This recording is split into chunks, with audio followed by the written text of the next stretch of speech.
Welcome to Del Beccaro and Hook. I am Steve Hook, and there's my buddy Tom Del Beccaro. It's another big week, and we are thrilled to have you join us today. After man, oh man, it's been 2 great weeks, hasn't it? I mean, it just has really been. I must say though, Tom, just between you and I, buddy, I am almost out of my Tupperware dish in the fridge is running short on Schadenfreude casserole, but I have been enjoying it. I have been enjoying it.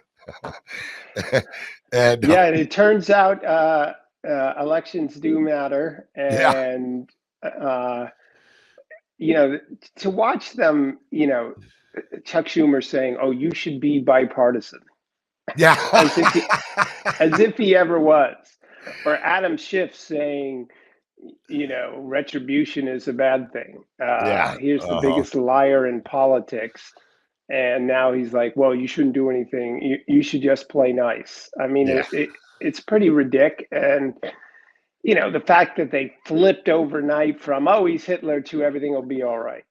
Yeah, it really is funny. And if you think they flipped before, let's talk about these cabinet picks because boy, President-elect Trump is he's not slowing down, and he's got some doozies for his cabinet picks. Some people think some of these picks are a little bit out there. I get that. I certainly understand it, but I think there is strategy involved in every one of them. So if you will pardon me, let's just go down it because, like I said, his cabinet picks have caused the Beltway in DC to go nuts. The media is going nuts. The unhinged social media TikTok world is going nuts. And perhaps it's not going to matter. Perhaps Trump is going to pretty much run the board with some of these picks.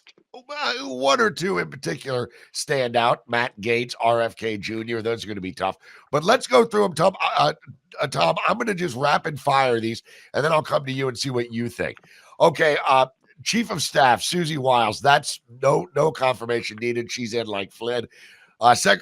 Secretary of State, Marco Rubio, I think he sails through. I don't think you're going to get much opposition anywhere from there.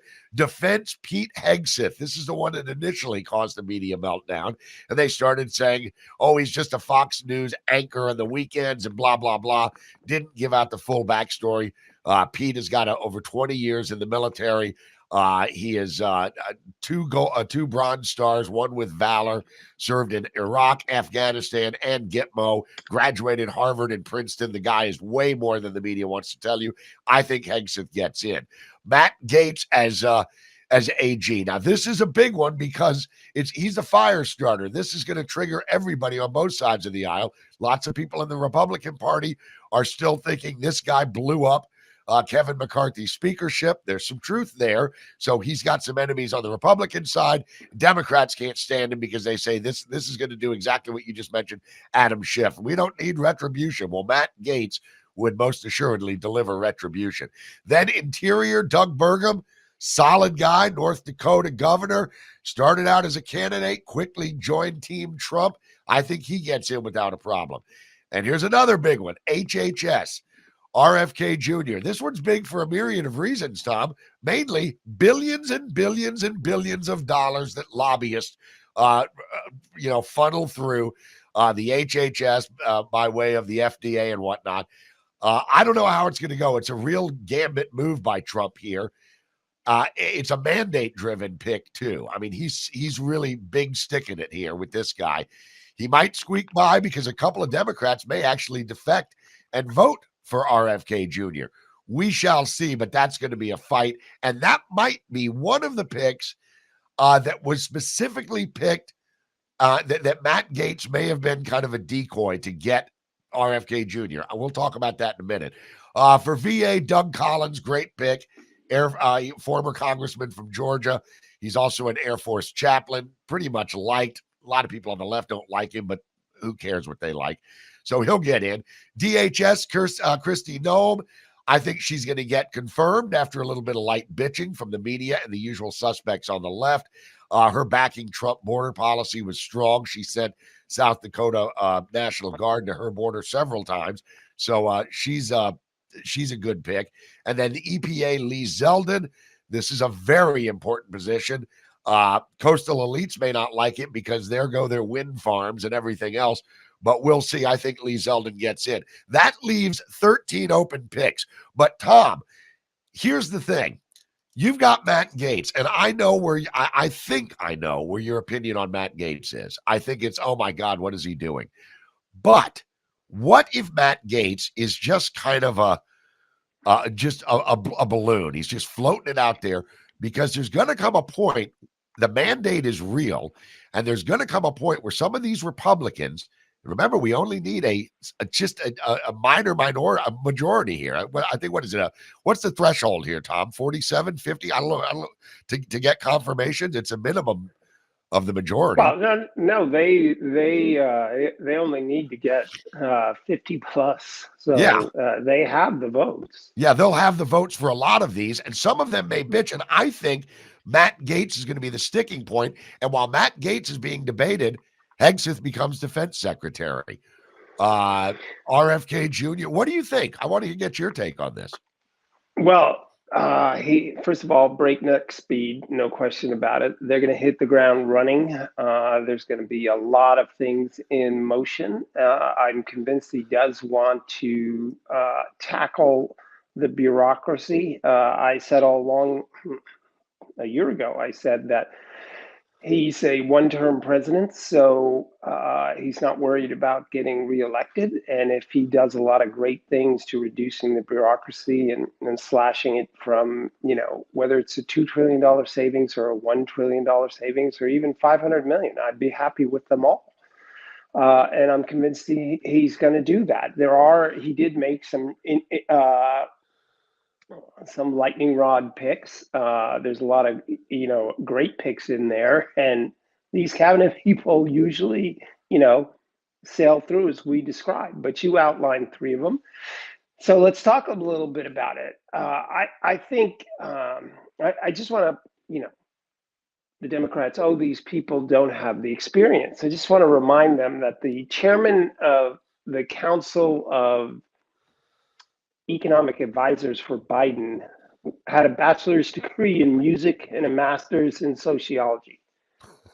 The chairman of the Economic Council, bachelor's degree in music, master's in sociology. There's that famed video of him can't even explain how debt works in the United States or the U.S. government, how it buys bonds and the like. So the left saying these people lack experience. Well, should we forget who he appointed for a nuclear commission and all of these things?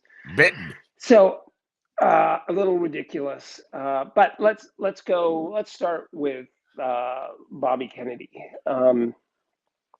Look, big food and big pharma are not keeping America healthy. Period. Full stop. The food industry, the additives and everything like that, the obesity in America, they're big on profits, but not big on health. And if he gets in there, Kennedy, he's going to upset that apple cart. Big pharma. They had a bigger say in the American economy over the last 5 years than anyone. Right? Think about it. They were all for the shutdown. They were all for these vaccines and the like. And now people are saying, well, maybe all that wasn't so right. So I think Kennedy gets in. I don't see what their grounds for saying no to him is. Money. So, okay, but I don't think that's enough. Yeah. So let's go to Pete Hegseth, which of course they're smearing, saying, this, that, and the other thing. And sorry, folks, for my cough here. They're saying all these things about him, whether he's got the experience or not. Again, and this isn't the only one. Javier Becerra, HHS. He's just a lawyer. Oh God. Jennifer Granholm, no experience in energy. Gina Raimondo in commerce. She had no trade background. She was the governor of Rhode Island, not California. Pete Buttigieg, he was known as Pothole Pete in his backyard He was the mayor of a tiny town. His last election, he got 12,000 votes. They put him ahead of transportation, and he told us how freeways are racist. So, it's not like they picked all these ultra experienced human beings. So, Pete Hegseth, I don't know. He went to one of their famed colleges, Harvard. I thought they liked that place. And Princeton. And Princeton. He actually served in the military. So now you're going to have a guy who's the Department of Defense who's been on the battlefield. I think is that not good experience? Someone who's been on the battlefield? I'm sorry. That I would want someone before they rush to war know what war is actually like, right? Here, I agree. So I think he gets in. The real story is Matt Gaetz. He has a lot of enemies. Ari Fleischer had this great tweet about, excuse me, folks, about that Elon and Vivek won't have anything to do because everybody's going to resign from the DOJ if Matt's actually coming in. And look, the DOJ is place one where the cleanup has to start, where the pink slips have to be come in baker's dozens, in my view. So is a lot of people talking about a head fake that he's not really going to do this, and until he resigned from Congress, I was like, all right, maybe that's a plausible theory. I will note that his family is well off, so he doesn't need this job.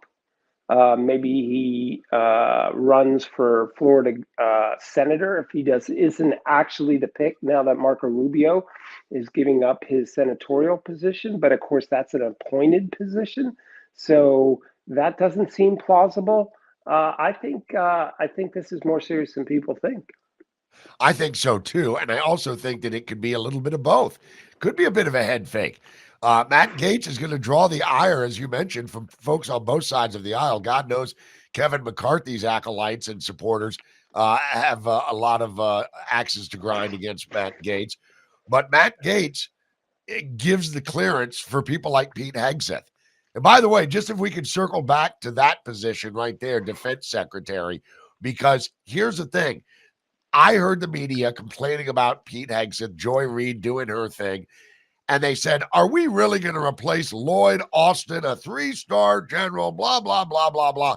And I'm like, that 3-star general oversaw the most embarrassing withdrawal from Afghanistan, probably the most embarrassing surrender in modern U.S. history for sure. And then a balloon flying over our country from China. And hello, the southern open border. How many state-sponsored terrorists have crossed? Nobody knows. I don't think Pete Hegseth would have allowed any of those things to happen. So I think he's in too. I just think that these are all bold choices. But with regards to Matt Gaetz, Matt Whitaker is sitting in the corner, Matt Whitaker could come right back in, and he'd be a great one. And you mentioned what's going on with Rubio leaving his Senate seat in Florida. Boy, howdy, don't you know Ron DeSantis is all of a sudden a kingmaker in the Republican Party. And he could very well just say, okay, here's the deal, Matt. You step aside from you're not going to get confirmed. I'm going to name you governor, and we're going to get Whitaker in there, and then we can go from there. And then in 4 years, the whole party shifts again, but we'll see. Interesting. I rather think Pam Bondi's going to get it because good call too. She's great. A Trump loyalist as well.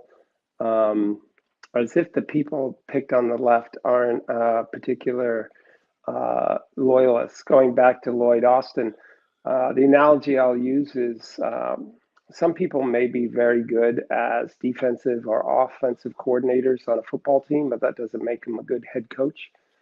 And Lloyd Austin's not good.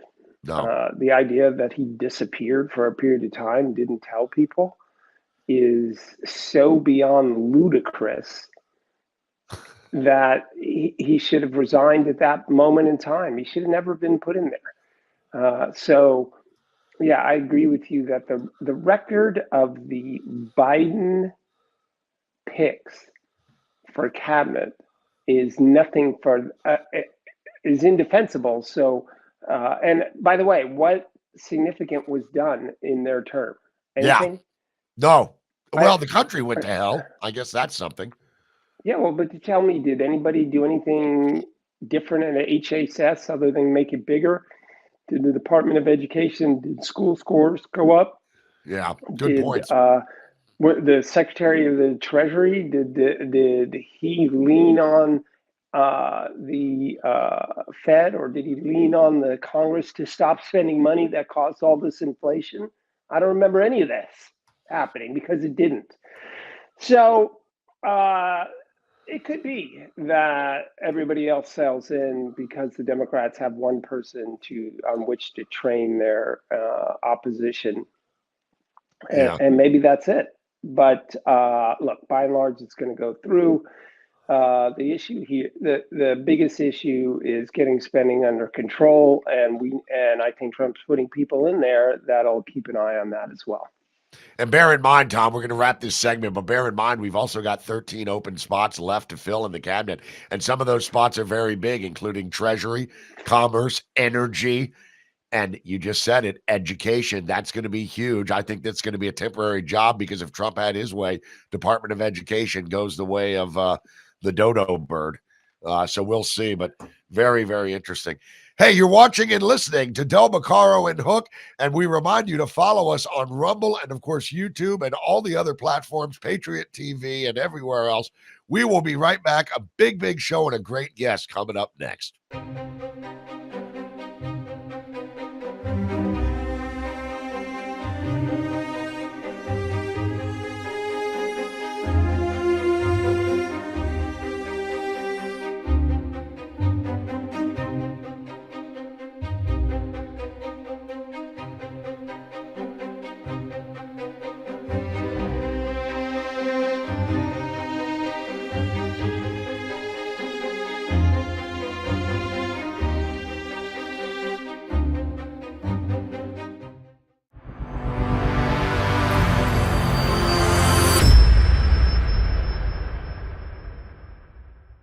Welcome back, everyone, to Del Beccaro and Hook, Enlightened Dissent. That's Steve Hook in the camera, but we're also joined by a very special guest today. She is perhaps the Judy Collins of California politics. She's seen it from both sides now. The Honorable Gloria Romero. She is the former state senator from 2001, I believe, to 2010, and she was the Democrat majority leader, Democrat, in the California State Senate, but things have changed in California and things have changed with her. And she has an interesting story to tell you today and also talk about what's going on in California because, as we all know, they talked about the California way prior to the election. It didn't quite work out for Kamala Harris. Gavin Newsom may pick up on that. She knows Gavin Newsom.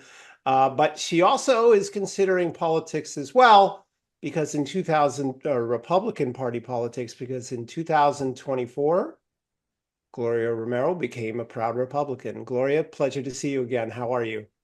Good. Thank you so much for the invite, and thank you to your listeners and your viewers as well. So I don't know where to start. Should we talk about your background? Should we talk about how it is you came to what you're thinking now, or what's going on in California, or maybe we could do it all just at once? But why don't you tell people a little bit about your background and your differing thought processes, because you were at the pinnacle, really, weren't you the first ever woman to have that leadership position? So take it away. All right, thank you. A lot of people talk about, it's not the destination, it's the journey. And actually, I think for myself and so many others across the country who literally walked away from the Democratic Party, I think my story is really not that much different. I have been almost a lifelong Democrat, but I am from a family, not a middle-class family with a nice lawn. I am from a working class family, but it was a bipartisan family. I mean, there are 6 kids in the family. Half of us were Republican, the other half Democrats. My father and mother were hardcore Depression era, Democrats. JFK, RFK were the icons in our household, a very strong Latino Catholic family. So I grew up with this, but over time, as siblings, grew up and had their own choices, I, as a Democrat, and I was always considered to be left of center in Sacramento, felt very comfortable around Republicans. I don't believe in the demonization of people based on their political beliefs. And I would put forth my family as Exhibit A in terms of can't we all just get along? Although we don't talk politics at Thanksgiving any longer. There was one day. So having said that, fast forward, I think important to understand about me was that I served once upon a time on the executive board of the Southern California ACLU board. And that was important to me because I very much believe in the Constitution. I believe in due process rights. I do believe in the integrity and the fairness of justice so that nobody's above the law, but nobody should be the target of the law. And I believed in due process. And where I began to really look at changing my party affiliation was when I saw just the intense, unconstitutional lawfare that was being hurled against then candidate Donald Trump. I began to write checks as a Democrat still to the Trump campaign, basically to say this was my way of saying, I don't agree with this. There's something called due process, fair rights. And so that was really one of the first actions. But before that, most folks in Sacramento know that I've been a reformer. Even being left of center in Sacramento when I left in 2010 would make me right-wing today. So it's a very different identification. If you talk to most Republicans who served alongside me, they know I always worked across the aisle. I was known as a ferocious advocate for school choice. I am one of those Democrats, along with the Kennedys, if anybody would dare to look in the congressional record, who believes in vouchers, opportunity scholarships, because just like in my family, we knew that a good education is what would lift us out of poverty. And that's what it's done for me. So I'll stop there, let you continue. One more thing is in terms of the final decision to walk away completely from the Democratic Party, it was when there was the the political coup that happened in front of everybody's eyes, 14 million Democratic votes, including mine, thrown out it was already rigged, the primary, but it was at least a primary that we were given and just invalidated so that there could be a backroom deal to appoint, the dedazo, we call it in Latin America, to appoint the leader of who the elites and the political powers that be wanted. That was too much. I said at that point, ya basta, enough. I had been thinking about it. I was frustrated about it. I had been speaking out about it, writing about it, and I finally said, walk away. This is not good for me. It's not good for America's. And I'm proud that so many others across America have done the same thing as I have. Wow. Wow. Well, Gloria, hello. Welcome to the show. Very interesting story. And it is good to see you come up with a walk away thing. And by the way, you're welcome to the club. I mean, goodness gracious, school choice. I love it. You touched on the lawfare there, and I want to kind of circle to that because this is something that I think a lot of Democrats are probably now, a couple of weeks removed from the election, as the haze begins to clear, people are starting to say, well, gee, maybe we went about this wrong. You saw it very early. A lot of us did. It was obvious what they were doing to this man. It looks like Jack Smith is about to roll up his tent and tuck it in the rucksack and call it a day. Tish James is still out there chattering, saying she's going to do something. I don't think that's going to get very far. I'd say down Fonnie Willis in Atlanta, that's all but done. What do you think about some of these? Now that you're part of the club, we might as well get your opinion on some of these cabinet picks. I mean, with regards to going forward concerning this lawfare specifically, Attorney General Matt Gaetz, how does that hit you? Well, it's interesting. I've long only seen Matt Gaetz on television. However, I did have the honor. I'm just overjoyed. I did get to speak at Trumpchella in Coachella at one of his recent rallies right before the election, and the only one that he did in California.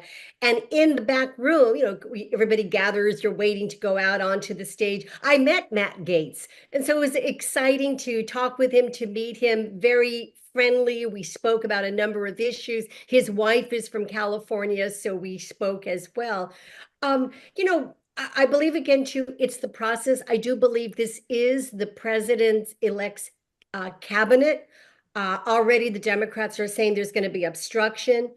But I do believe that given that it is a mandate, I think the American people sent a very clear message that we don't want the same old, same old.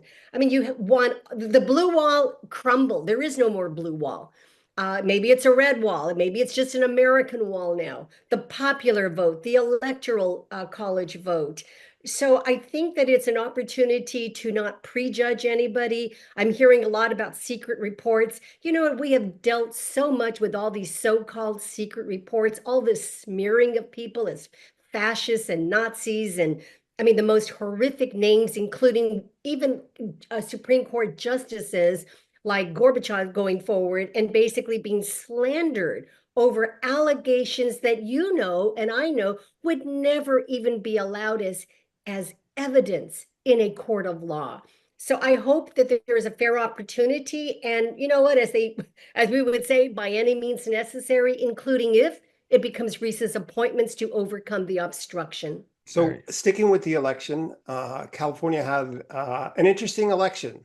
They talk about how counties voted for Trump, quote, "went red," and of course the crime issue was really big on the ballot during that election. So tell me, what's your assessment of where Californians are today? Because for a couple of years now, I said they're bottoming out on this crime, meaning their patience is being overtried, and the same with homelessness. What's your assessment?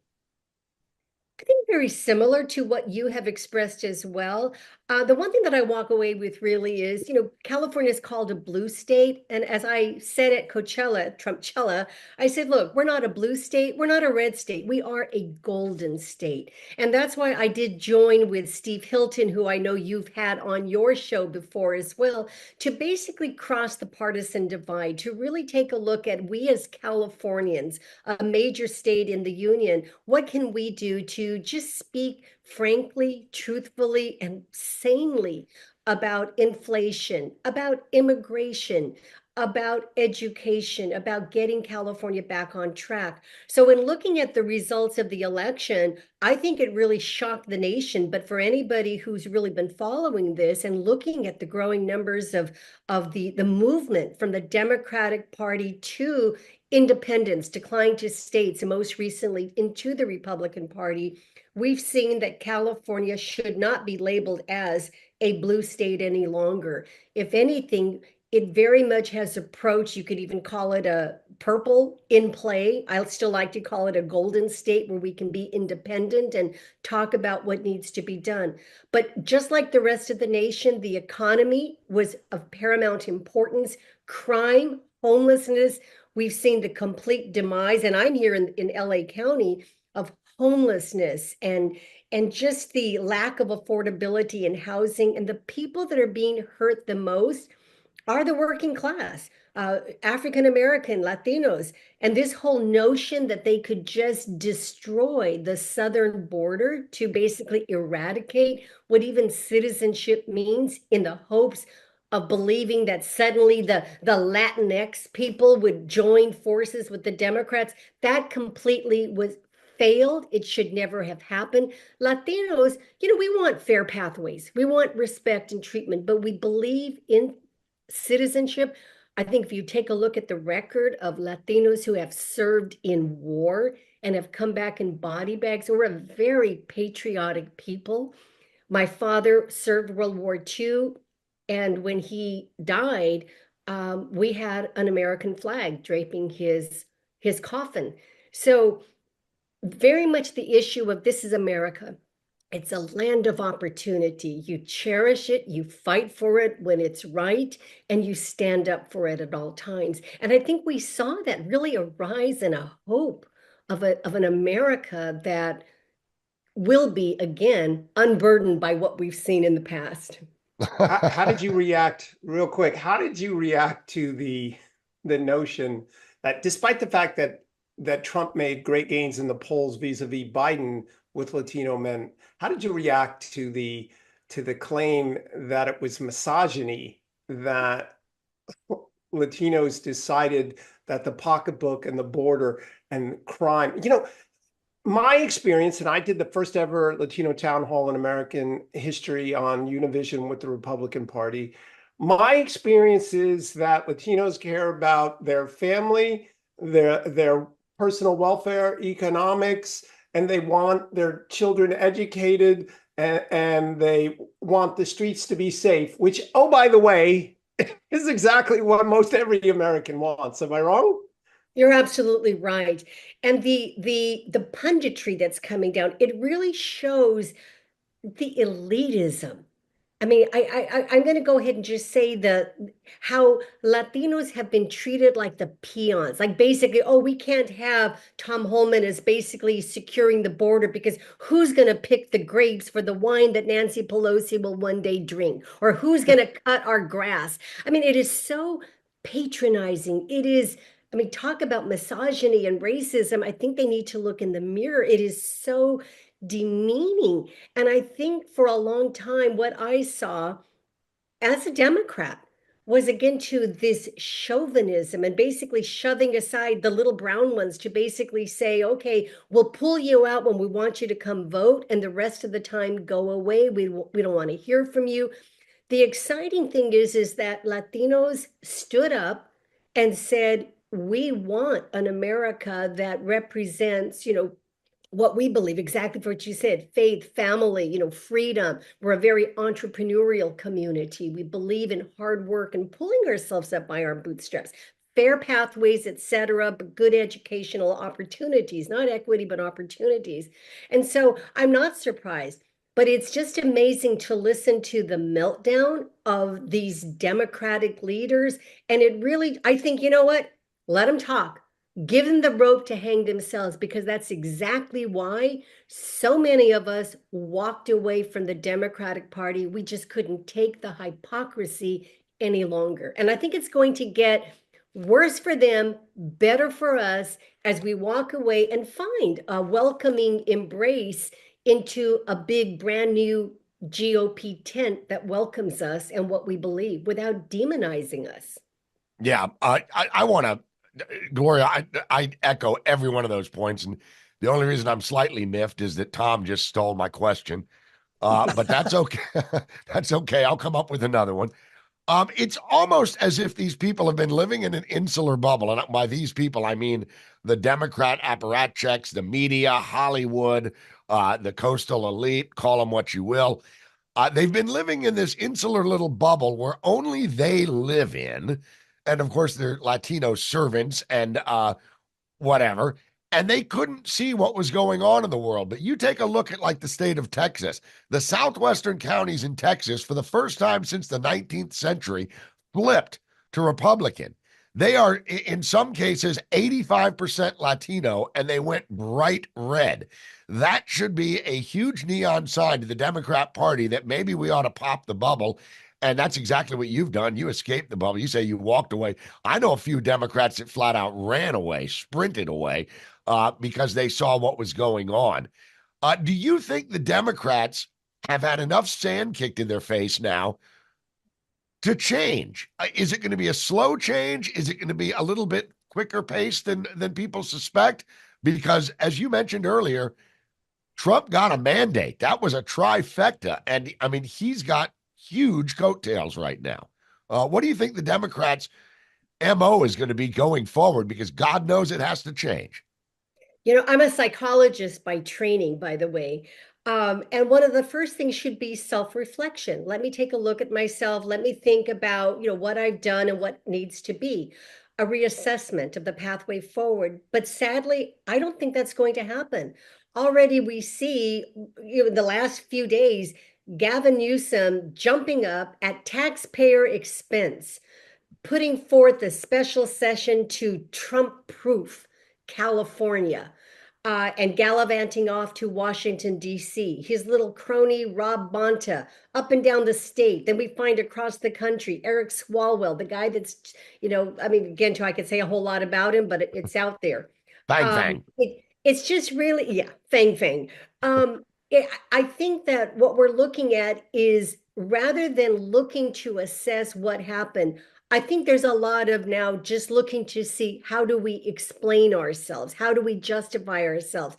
So the issue is going to be one where I would hope that there would be a change overall, reflection, but everything so far is not. The city of LA, as we speak, hired a new police chief. And what was the first thing that he said? And again, too, I wonder if this was part of the deal for him to get appointed by our now mayor, Karen Bass, was that basically he is not going to comply with any ICE action in California. Well, let's just see when that happens. I mean, it's absolutely incredulous. As we speak, the LA City Council is now looking to push forward a resolution to codify that the City of Angels is not going to collaborate and work with federal ICE agents. And there's a part of me that thinks, look, when we take a look at what President Trump has said and what Tom Holman has said and articulated, is that, yeah, you can't just eradicate a complete border. We have to have sense out of it. Otherwise, we don't have a nation. But especially when you're looking at predators who rape and kill and assault, and mostly women, by the way, I would add, we're going to say, oh, no, we're not going to help get these criminals out. It is madness. And I will submit to you that right now, no Latino is going to support that. It is madness. So it's going to take a while, I think, for reality to set in. I understand that Representative Alexandria Ocasio-Cortez, she started by eliminating her pronouns on her X file. Good first step, but she has a long way to go. Okay, in the few minutes we have left, and I do just want to highlight what you said. During my chairmanship a decade ago, or a little bit more, I think it was Latino women were #1 in the state in business startups.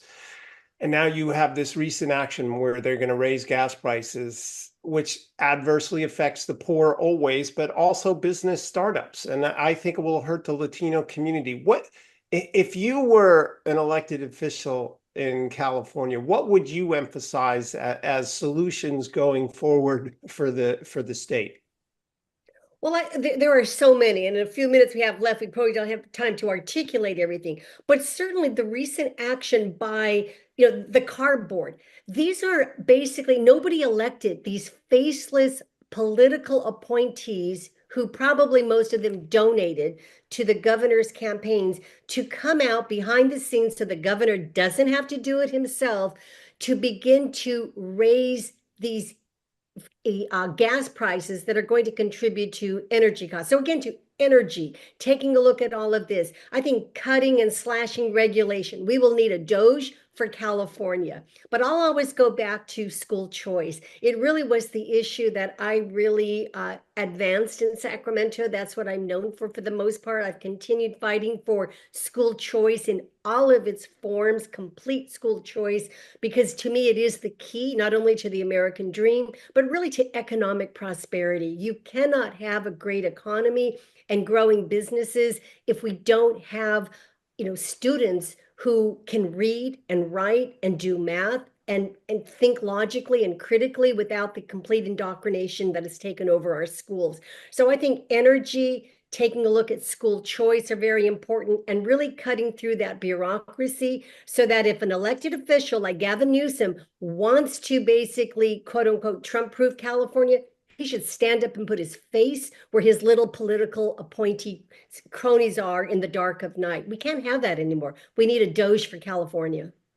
Hear, hear. I love it. And we need jobs. California, from January of 2022 to June of 2024, only 5,400 private sector jobs. which is outrageous. We have to allow these people to have economic security and not just speeches about social justice. What did Reagan say? The best social program's a job. And we need to get back to that. We need to wrap it up.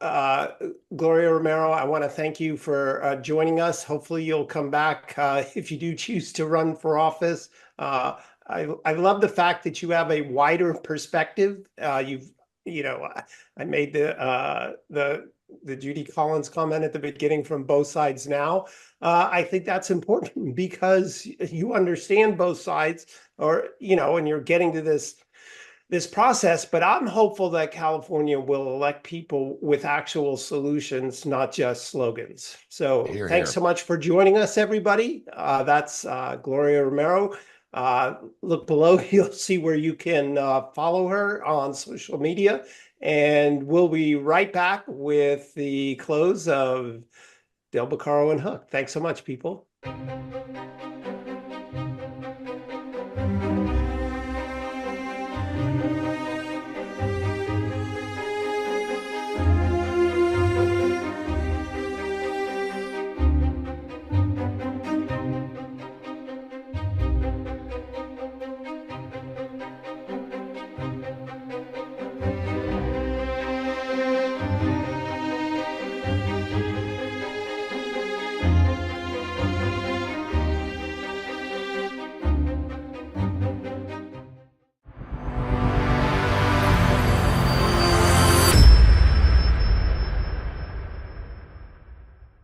All right, welcome back to Del Beccaro and Hook. Boy, Gloria was great. That was wonderful.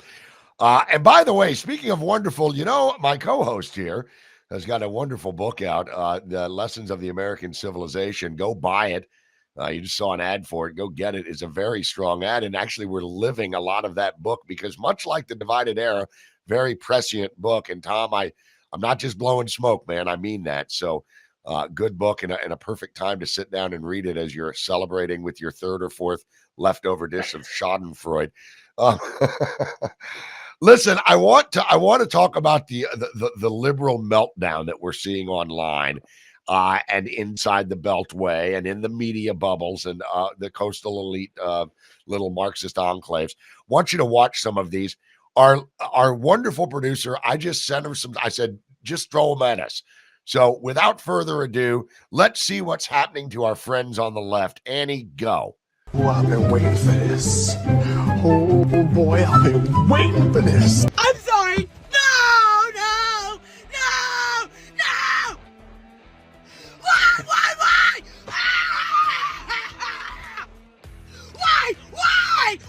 Do you really hate me that bad? Guys, we literally don't even have to panic. We literally don't have to freak out right now. We don't even have to we don't have to freak out. We don't have to freak out because it's not even real. It's not even real. I mean, that's where they are. Once upon a time we used to call it willful blindness. Now it's just willful stupidity and willful avoidance of reality.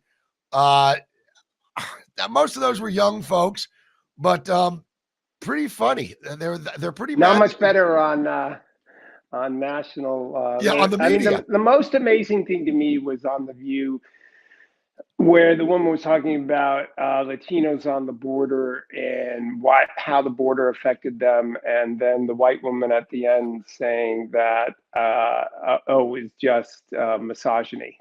Yeah. As if she'd ever been to the border and had any idea, and telling the Latino that you have no idea what you're talking about.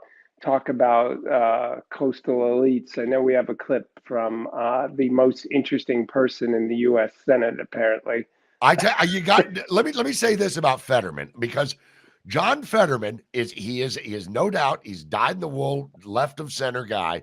When he first came in, he had real problems with that stroke, but as he's gotten better and as he's recovered from this stroke, all of a sudden he's starting to say things that make perfect sense. Check this one out from Fetterman. I mean, I would describe it as God tier level trolling to just trigger a full-on China syndrome to own the libs in perpetuity. Well, so you know what I thought was the most interesting part of that was he said the libs, as if Yeah. they were a group over there and not him. Yeah, and he's one of, but he is a lib. There's no doubt about it. But I think that I think Fetterman sees the writing on the wall, and he can see the train coming down the tracks. And some others, as we just spoke with Gloria, are just head in the sand about it. But and Well, Tom, and he's got to get reelected in Pennsylvania. damn right, and that ain't going to be an easy task now. So he's gonna be walking a high wire for at least 4 years. But at least he sees it. Tom, you had a great piece on foxnews.com. And I mean, it really was well written. So again, God, I'm blowing you at the beginning of this thing. I'm blowing smoke, and now I'm doing it again towards the end of this segment. So It was a great piece.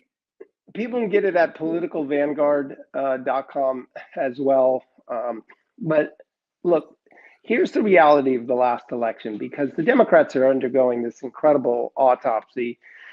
And the body's still alive, by the way. So there's your dramatic visual. But they seem to be forgetting something. And it's very important.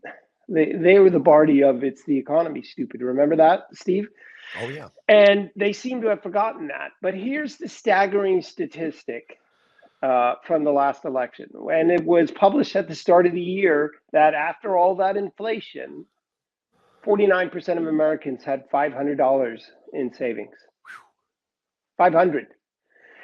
So when they look at this, that's an easy explanation of what happened about an election about economics. But why they can, and it's called the three mountains the Democrats face in any comeback. Why they can't get over this is what we were talking in significant part, what we were talking about with The View, which is they are a government first party, and they believe that government can do such great things. I mentioned the Committee to Unleash Prosperity. They did some polling. The polling showed that it's almost 90% of the ultra elite believe that government does great things all the time. Almost, that's their view. They think we have too much freedom. It's amazing. And so the problem for the Democrats is that the elites in government, the elites populate the government and populate the Democrat Party hierarchy. And so they have such pro-government views, and they are so condescending. I just don't see how it is that they're going to make this turnaround. People vote economic security over social justice, and the Democrats are only the government by social justice by government party. And not only that, but they are the party that believes that a larger government is a more benevolent government, with the only caveat being that they must control every aspect of it. And the thing, Tom, that's really interesting to see, and I've always said this: if you want to be demure, self-cancel. We are seeing self-cancellations left and right. Joy Reid has left Twitter, made a big announcement. I'm leaving. Who gives a rip? Don't let the door hit you on the way out. Then Don Lemon, he decides he's going to bag out. These people are self-canceling, Tom, and then wondering why their party is shrinking. Their island and their bubbles are getting smaller. Yeah, it is self-counseling, because they get this. They sit there and they say things like that Twitter has become this terrible place. Well, okay, I'm on Twitter. I see Democrat tweets. Okay, I don't agree with them. I ignore them, right? I have that choice. I haven't really seen the horrible things that they are talking about, but the fact is what Thomas Sowell said, that when preference is taken away from you, you feel abused, or words to that effect. And so they had all the preferences, and they don't like the fact that they don't have the preferences now. And so they're whining and going home, because they can't actually have a debate. They'll just tell you you're misogynist versus worried about the fact that you only have 500 in savings and that there's crime all around your neighborhood. It is a little bit rich to hear these people say, oh, it's become such a toxic place, X has, blah, blah, blah, while campuses are being stormed and vandalized by anti-Semitic Nazi mobs. I just can't take them seriously anymore. And judging by this election, the country doesn't take them seriously anymore. So even though they may not wake up as a party, the country's leaving them behind, whether they like it or not. Yeah, and that's, again, going back to my Fox piece, which is on politicalvanguard.com. They are so government centric. They're not, the elites do not even understand, a lot of them, the private sector and what Gloria was talking about, the entrepreneurial spirit of the Latino community. They don't even care about that. They don't know about it.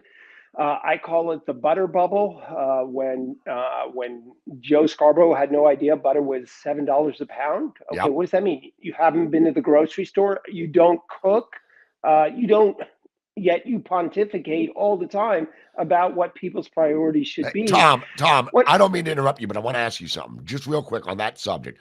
Remember when George W. Bush, maybe H.W. Bush, went to the grocery store and the media gave him hell because he couldn't understand the scanner?